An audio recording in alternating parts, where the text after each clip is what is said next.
সকালে বাংলাদেশ, আপনাদের সবাইকে স্বাগত। রুনি আছি, জুলহা জুবাইরও আপনাদের সাথে আছে এবং চমৎকার একজন মানুষ আছেন যার সাথে আপনাদের পরিচয় করাতে চাই। শিক্ষকতার পাশাপাশি আমি যদি নিজেকে প্রস্তুত বা তৈরি করবার ক্ষেত্রে সার্টিফিকেশনের কথা বলি, বৈশ্বিক ঠিক যে মাত্রায় নিজেদের মেধার বিচার বা স্বাক্ষর রাখা যায় এরকম অনেকগুলো অ্যালফাবেটিক অর্জন আছে, আমরা তার সাথে পরিচিত। খুব স্বাভাবিক একটা পরিচয় হচ্ছে অনেকের নামের শেষে নানান রকম শব্দ তারা জুড়ে দেন না। এই প্রত্যেকটা জুড়ে দেওয়া শব্দ বা প্রত্যেকটা জুড়ে দেওয়া বর্ণের পিছনে একটা বিশাল গল্প থাকে, অধ্যাবসায় থাকে এবং সর্বোপরি যে বিষয়টি থাকে নিজের অবস্থান থেকে নিজের সর্বোচ্চটুকু ছুঁয়ে দেখবার এমন একজন মানুষ আমাদের সাথে আছেন, মোহাম্মদ নুরুন নবী, যিনি যদিও শিক্ষাবিদ তবে ইউনেস্কো চেয়ার হিসেবে তাকে আমরা আজ আপনাদের সামনে পরিচয় করাতে চাই। তবে তার পাশাপাশি বাংলাদেশের একজন নাগরিক কি চমৎকারভাবে দেশের ভাবমূর্তি বিশ্বব্যাপী তুলে ধরবার চেষ্টারত রয়েছেন এবং শুধু তাই না, বিশ্বের বিভিন্ন প্রান্তে বাংলাদেশকে অনন্য উচ্চতায় পৌঁছে দিয়ে বাংলাদেশের প্রতিনিধিত্ব করছেন। সেই গল্পই আজ তার কাছ থেকে শুনবো। আমাদের সাথে তিনি আছেন।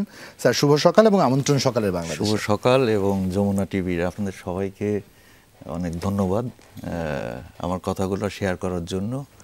স্যার, কেমন আছেন আপনি? আলহামদুলিল্লাহ, মানে দেশ তো দেশই নিশ্চয়ই। তো এখন নতুন বাংলাদেশে it's a different feelings for all of us.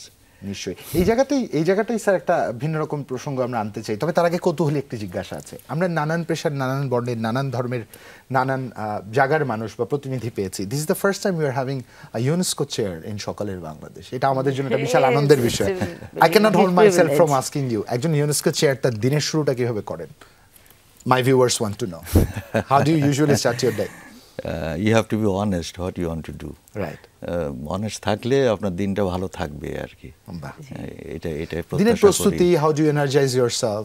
How do you get along with the day? Normally like আমার schedule very tight because আমার engagement ধরেন আমি সৌদিতে আছি, ওখানে I have engagement more than 130 countries and then UNESCO, UNDP and other UN organizations and গভর্নমেন্টের সাথেও আমি কাজ করি, Bangladesh government and Saudi government and different organisations I had to travel as well. যে আপনার Your work takes you around the world. Yeah.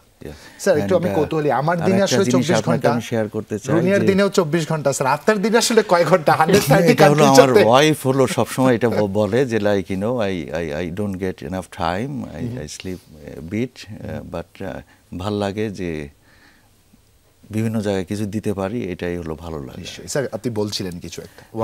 আমার হচ্ছে আপনার I run N NGO as well. ওখানে আপনার ভিশন ফর সাস্টেনেবল আফ্রিকা, এই নামের পেছনের গল্পটা হলো আমরা সাস্টেনেবিলিটি নিয়ে কথা বলি বা ক্লাইমেট নিয়ে। ধরেন নিউ ইয়র্কে কথা হচ্ছে, বাট আফ্রিকার লোকগুলা কিন্তু নিউ ইয়র্কে যেতে পারে না। তো দ্যাটস দ্য রিজন আমি ওই অর্গানাইজেশনটার নাম দিই ভিজা। ওখানে হচ্ছে আপনার vision for sustainable Africa, 48 African countries নিয়ে ওইটা কাজ করে। এটা প্রথমবারের মতো সম্ভবত কোনো প্রতিষ্ঠান বা অর্গানাইজেশন যে পুরো আফ্রিকাকে একত্র করতে পেরেছে, তাদের প্রতিনিধিত্ব করছে। এবং ইউথ এবং ইয়াং উইমেন, ওনাদেরকে আমরা প্রায়োরিটাইজ দেই এবং গ্রিন স্কিলস, ক্লাইমেট অ্যাকশন, এটা নিয়ে করি। ক্লাইমেট অ্যাকশন নিয়ে প্রতি বছরই কপ হচ্ছে, সেখানে আয়োজন হচ্ছে, সেটা নিয়ে ডিসকাশন হচ্ছে। কিন্তু তারপর আমরা দেখি যে বড় বড় দেশের মতন আমেরিকা মাঝে মাঝে সেটাকে তারা ডিনাউন্স করে, তারা বলে আসলে ক্লাইমেট ক্রাইসিস বলে আসলে কোনো প্রবলেম আসলে নাই, এটা আমরা জাস্ট তৈরি করা। তো ক্লাইমেট ক্রাইসিস বা ক্লাইমেট অ্যাকশনে যখন আমরা কথা বলছি, সেটা সবচেয়ে বেশি সাফারার যে কান্ট্রিগুলো, তাদের আসলে রিপ্রেজেন্টেশন আসলে কতটুকু থাকে বা তাদের ভয়েস আসলে সেখানে কতটা স্ট্রংলি থাকে?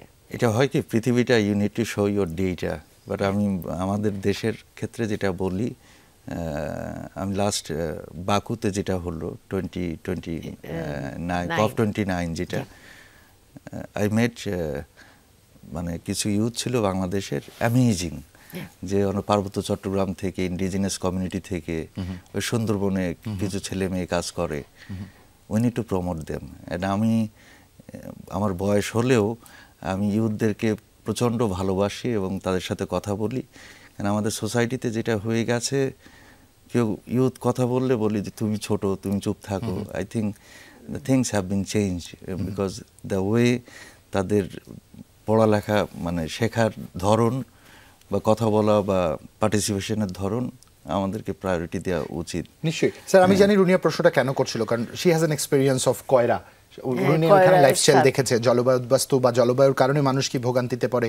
আমারও পড়বার সুবাদে হয়তো জানার একটা সুযোগ হয়েছে। আপনি তো সরাসরি কাজ করছেন, আপনি ভিসার কথা বলছেন, যেখানে পুরো আফ্রিকার ভিশনটা আপনি উপস্থাপন করতে পারেন 48টা দেশের, যদি ভুল না করি। সেক্ষেত্রে স্যার ওই ঘুরে রুনিয়ার প্রশ্ন ধরেই আমার বলতে হয়, 48টা দেশ কার্বন নিঃসরণে যে পরিমাণে কন্ট্রিবিউট করে, কিংবা বাংলাদেশ নামক রাষ্ট্রটি কার্বন নিঃসরণে যে পরিমাণে কন্ট্রিবিউট করে, তার তুলনায় যদি ভোগান্তির কথা বলি, সাফার করবার কথা বলি, ক্ষয়ক্ষতির করবার কথা বলি, প্রাকৃতিক কারণে আমরা সবচেয়ে বেশি ক্ষতিগ্রস্ত হই। আফ্রিকার কথাও আমরা জানি ক্ষতিগ্রস্ত কিভাবে হচ্ছে। স্যার, এই একটা জায়গায় আমাদেরকে সুরক্ষিত রাখবার জন্য বিশ্বের যা করণীয় ছিল, শক্তিশালী রাষ্ট্রগুলোর যা করণীয় ছিল, তারা অনাগ্রহী কেন করতে? আসলে আপনার যে প্রবলেমটা আপনি দেখাতে হবে যে আমার এই প্রবলেমটা, আমাদের স্ট্র্যাটেজিক মানে সরকারের দিক থেকে একটা স্ট্র্যাটেজিক একটা প্ল্যান নেওয়া উচিত। যে জিনিসটা হয়ে গেছে যে আপনার গত বছর রিয়াদেও যেটা হলো COP16, আমি দর্শকদের জন্য বলি এই যে কপ হলো নট কপ, এটা হলো পুলিশ বা এরকম কিছু না, এটা হলো কনফারেন্স অফ দ্য পার্টিজ। তো ইউনাইটেড নেশনসের 3টা উইংস আছে, একটা হলো ক্লাইমেট, একটা বায়োডাইভার্সিটি, আর একটা হলো ডিজার্টিফিকেশন। So 29 means is a 29 time this COP happened. রিয়াদে যেটা হলো COP16, ওটা ডিজার্টিফিকেশনে ছিল। তো আমরা একটা রিপোর্ট করলাম, সেখানে হচ্ছে 173টা দেশ নিয়ে, এবং কিছু কান্ট্রি আছে already categorically they represent the fake data. তো এইটা আনফর্চুনেটলি আমাদের দেশেও এরকম ঘটনা ঘটেছে, এবং এটা অনেকে জানেন। তো সেক্ষেত্রে আমাদের যেহেতু এটা নিউ বাংলাদেশ, ডক্টর মোহাম্মদ ইউনূসও ওনার 3-0 স্ট্র্যাটেজি আছে, যে 0 unemployment, 0 poverty and 0 carbon dioxide emissions. তো সেক্ষেত্রে আমরা ওই ধরনের উদ্যোগ পাই না যে একটা সেগমেন্ট থাকবে। আপনি যদি মানে ওয়ার্ল্ডের সবথেকে পুরেস্ট কান্ট্রির কপ পার্টিসিপেশনটা দেখেন, আনবিলিভেবল, অ্যামেজিং। তাদের একটা প্ল্যান থাকে, রিপোর্ট থাকে, বাট আমাদের ক্ষেত্রে আমাদের মনে হয় আপনি করেছেন, আপনি আপনার একটি বিশ্ববিদ্যালয়কে জিরো কার্বনে নিয়ে গেছেন, এবং that has become a model worldwide, MENA region model worldwide. এবং আপনি যেহেতু বলেছেন যে একটা জায়গায় প্রধান উপদেষ্টা প্রফেসর ডক্টর মোহাম্মদ ইউনূস এবং আপনি যে বিষয়টি বলছেন বা চাইছেন তার মিলে যায়, তবু একটা শূন্যতা থেকে যায়। এই যে ফ্যাব্রিকেটেড ডাটা যেটা এতদিন প্রসেস হয়েছে, কিংবা টেম্পার ডাটা যেভাবে বলি কিনা কেন, এটা একটি জাতির অবস্থান প্রকাশে কতখানি ভয়ঙ্কর, এবং প্রতিউত্তরে বিশ্ব থেকে প্রাপ্তির ক্ষেত্রে কতখানি দুর্বিষহ এবং ভয়ঙ্কর, তা জানবার চেষ্টা করবো। কিন্তু তার আগে একটা বিরতিতে আমাদের যেতে হবে। দর্শক নিচে ছোট্ট একটা বিরতি, ফিরছে এক্ষুনি, সাথেই থাকুন। বিরতির পর আরো একবার স্বাগত। দেখছেন সকালের বাংলাদেশ, জুলহা জুবাইর আপনাদের সাথে আছে আমি রুনি, এবং আমাদের সাথে আছেন নুরুন্নবী, শিক্ষাবিদ এবং ইউনেস্কো চেয়ার। তার সাথে কথা হচ্ছিল বেসিক্যালি ক্লাইমেট চেঞ্জ এবং এই তার আফটার এফেক্ট এবং এর কমপ্লিকেসি সবকিছু নিয়ে। স্যারের যে প্রশ্নটা ছিল আপনার, ক্লাইমেট চেঞ্জ অনেকে মনে করে যে এখানে জাস্ট ক্ষতি হচ্ছে, ইনভেস্ট করা লাগছে বা এরকম কিছু, বাট এখানে ক্লাইমেট ইম্প্যাক্টের কারণে অনেক গ্রিন স্কিলসও তৈরি হয়।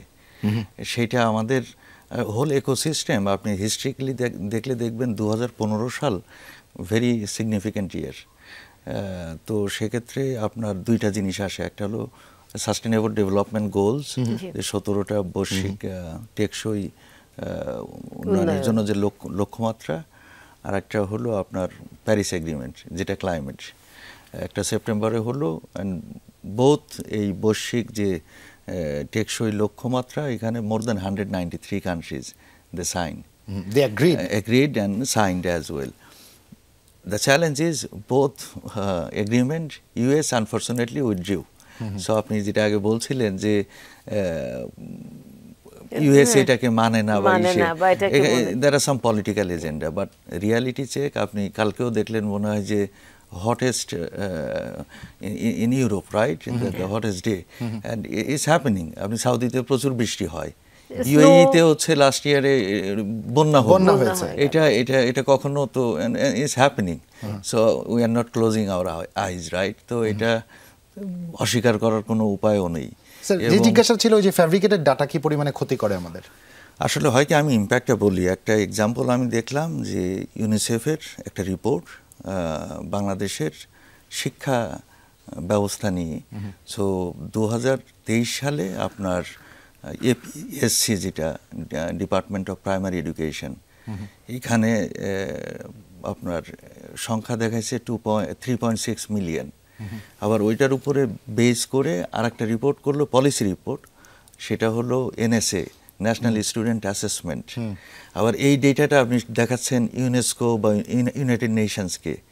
তো মানে ইম্প্যাক্টটা দেখেন, বাট দ্য রিয়েল ডেটা আমি গো থ্রু করে দেখলাম এটা হবে 2.6 মিলিয়ন। তো আমরা ফেব্রিকেটেড ডেটা দিই, মানে the world is changing now and you can't hide anything, ঠিক না? তো সেক্ষেত্রে এটার ইম্প্যাক্টটা তো সিগনিফিকেন্ট। আর সব থেকে মানে এই নতুন বাংলাদেশের একটা এটা হলো, you have to identify your problems and you have to work on that. তো সেক্ষেত্রে আমরা কিন্তু প্রবলেমগুলো জানি, বাট এটা নিয়ে যে কি করণীয় বা কি, এটা এটা এটা আনফরচুনেট। তো আমরা যদি আসলে মানে আমাদের যদি প্ল্যানিংটা এমন হয় যে আসলে আমরা 3টা ধাপে প্ল্যান করতে পারি, যে প্রথম আমরা ইমিডিয়েট অ্যাকশন, তারপর হচ্ছে আমরা মিড টার্ম অ্যাকশন, এবং তারপর আমরা লং টার্ম অ্যাকশনে যদি আমরা চাই, তাহলে আসলে সেই প্ল্যানিংটা থেকে স্টুডেন্টদেরকে ইনভলভ করা উচিত না, আমাদের এডুকেশনকে ইনভলভ করা উচিত অ্যাবসলিউটলি। না? আমি আপনার এইটা বলতে চাচ্ছিলাম। আমার টাইটেলটা হলো education, UNESCO chair on education for sustainable development, green skills and climate action. যেমন আপনার এভরি ইয়ারে আমার কাছে লাগে যে I am from Bangladesh, I had a big dream. আমারটা হচ্ছে আপনার বাংলাদেশের ইতিহাসে আমি সর্বোচ্চ মার্ক পাই বাংলাদেশ থেকে। আচ্ছা। তারপর আমি লন্ডনে যাই, আমার ব্রিটিশ নাগরিকত্ব আছে। সাউদিতে I got the there green card, and now বাংলাদেশে তো আছি। তো আমাদের ছেলে মেয়েকে স্বপ্ন দেখানো, doctor Yunus is doing great job, but আমাদের সবার উচিত স্বপ্ন দেখানো। সেক্ষেত্রে আপনার প্রত্যেকটা স্কুল, কলেজ এবং ইউনিভার্সিটিগুলোর রেসপন্সিবিলিটি আছে এখানে। যেমন আপনার শুধু এটা ইন্টিগ্রেশন না, এডুকেশন সিস্টেমে এটাকে স্কিল করে significant job in Bangladesh, outside Bangladesh as well, যেটাকে আমরা বলি গ্রিন স্কিলস। আর এখনকার শিক্ষা ব্যবস্থা দেখেন, আমাদের আনফর্চুনেট যেটা সত্য, বাইরে প্রত্যেক বছর মোবাইলের চেঞ্জ হয়, মডেল চেঞ্জ হয়, এক্স্যাক্টলি। আপনি কি জানেন আমাদের শিক্ষা নীতি কবে চেঞ্জ হয়েছে? 2010-এ। তা আপনি একটা দেশ পুরোপুরি বদলে যায়নি, আগেরটার উপর কিছু পরিবর্তন আসছে। তো সেক্ষেত্রে আমাদের এটাও উচিত যে প্রত্যেক বছরে আমাদের শিক্ষানীতিতে পরিবর্তন আনা, বা এটা হলো অনগোয়িং, বিশ্বের সাথে আপনি তাল মিলাই রাখতে। তো আমরা যেটা বলি যে দক্ষ মানব সম্পদ বা এরকম, তো সেক্ষেত্রে যদি এই ধরনের উদ্যোগ না নেওয়া হয় তাহলে আমরা অনেক পিছায় পড়বো। স্যার একটু এই একটা জায়গায় আমি কৌতূহলী স্যার, আপনার ডিগ্রিজ অর্জন সার্টিফিকেশন নিয়ে যখনই দেখছিলাম আমি একরকম বিস্মিত। কেন বলছি? বিশ্বের সক্ষম বা সর্বোচ্চ মেধাবী বিজ্ঞানীদের তালিকায় 2% তালিকায় আপনার নাম উঠে এসছে, এবং বাংলাদেশ থেকে যদি ভুল না করি এটা এই প্রথম সম্ভবত কেউ এই পথটা পাড়ি দিয়েছেন। You started your education in Bangladesh, আপনিও একই শিক্ষা ব্যবস্থার মধ্যে দিয়ে গেছেন স্যার, আপনি কেন ব্যতিক্রম? মানে আপনি কিভাবে ব্যতিক্রম হলেন যেটা অন্যরা আসলে হতে পারে না? ব্রিজিংটা কোথায় গ্যাপ হয়ে গেছে? আসলে আপনি তো জানেন ওই সময় শিক্ষা ব্যবস্থাটার একটা ছিল, ফ্যামিলি ভ্যালুজ অন্যরকম, বাট আস্তে আস্তে something is, the generation is different now. আমাদের সময় তো ওই মোবাইলের তো এখন তো বিভিন্ন ধরনের মোবাইল, আগে তো নোকিয়া দিয়েই শুরু, আমাদের অপশনও ছিল না। আর এখন ওইটা নিয়ে আমিও কম্পেয়ারও করতে চাই না। Doctor Yunus is doctor Yunus, you are who you আর।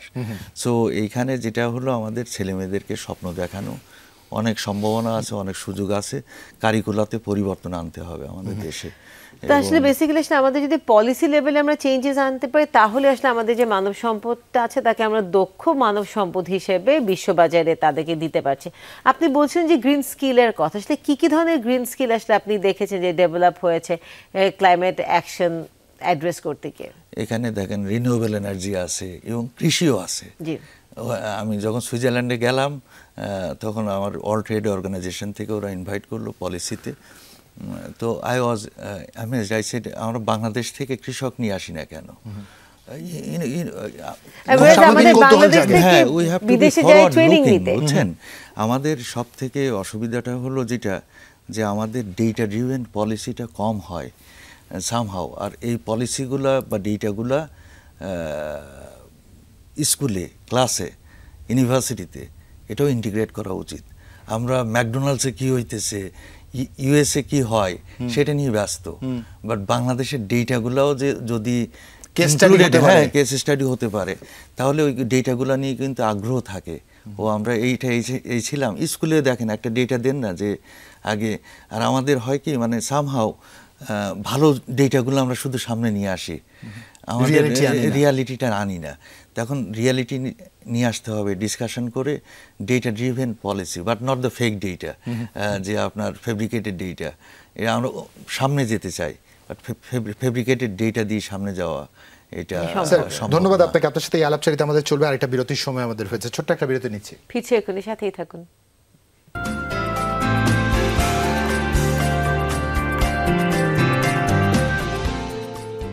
বিরতির পর সকলে বাংলাদেশ, আপনাদের সবাইকে স্বাগত। রুনি আছে, জুলহাস জুবাইরও আছে এবং আমাদের সাথে মোহাম্মদ নুরুন নবী আছেন, যিনি একাধারে শিক্ষাবিদ এবং ইউনেস্কোর চেয়ার হিসেবে আমাদের এখানে আজ আমন্ত্রিত হয়েছেন। তার সাথে আমাদের আলাপচারিতা চলছিল। স্যার, ফেব্রিকেটেড ডাটার প্রভাব আপনি বলছিলেন, যেটা আমরা জানবার বা বুঝবার সুযোগ পেলাম।